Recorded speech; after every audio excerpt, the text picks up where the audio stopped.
হাতে ভোট দিলে আপনার 16 ডিসেম্বর থাকবে না, 26শে মার্চ থাকবে না, আপনার 71 সালের যে যুদ্ধ করছে মা বোনেরা ইজ্জত দিচ্ছে, 30 লক্ষ মা বোন ইজ্জত দিচ্ছে, এটা থাকবে না। এটা গণভোট। গণভোট হবে হা এবং না।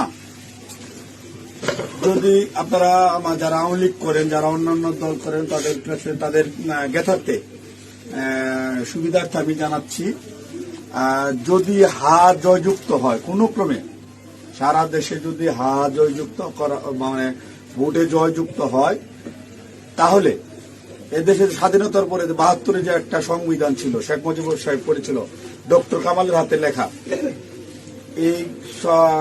এই সংবিধান টোটাল ডাউমিট করে দেবো, মানে মুছে ফেলবো।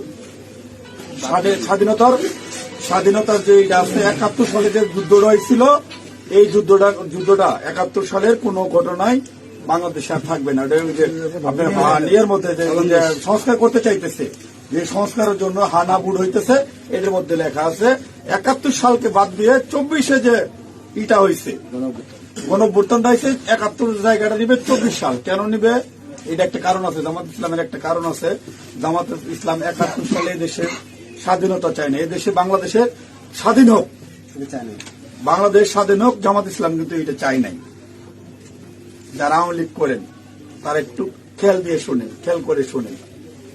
যদি হা জয়যুক্ত হয়, তাহলে আওয়ামী লীগ কিন্তু এখন মানে কি জানি প্রজ্ঞাপনের মাধ্যমে আপনার স্থগিত হয়েছে, আওয়ামী লীগ নির্বাচনে অংশগ্রহণ করতে পারবে না। যদি হা জয়যুক্ত হয়, তাহলে আওয়ামী লীগ একবারে আর কোনো মিটিং টিটিং হবে না, মিটিং টিটিং সংসদে কোথাও উঠবে না।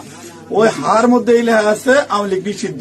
এই যে 24 সালে গণহত্যার জন্য আওয়ামী লীগ কিন্তু নিষিদ্ধ হয়ে যাবে আপনাদের ভোটেই, যদি হাতের ভোট দেন। হাতে ভোট দিলে আপনার 16 ডিসেম্বর থাকবে না, 26শে মার্চ থাকবে না, আপনার 71 সালের যে যুদ্ধ করছে মা বোনেরা ইজ্জত দিচ্ছে, 30 লক্ষ মা বোন ইজ্জত দিচ্ছে, এটা থাকবে না। অর্থাৎ আপনারা যারা আওয়ামী লীগ করেন, দয়া করে আপনারা না ভোটের জন্য হলো, আওয়ামী লীগের তো আমরা আসলে বিএনপিটা হইতে সুদারপন্থী রাজনৈতিক দল, আমরা বিএনপি চাচ্ছি সকল দল মিলে একটা দেশে নির্বাচন হোক, সকল এবার না হোক, সামনে যেন সকল দল একটা নির্বাচন অংশগ্রহণ, 5 বছর পরে যেন সকল দল নির্বাচন অংশগ্রহণ করতে পারে।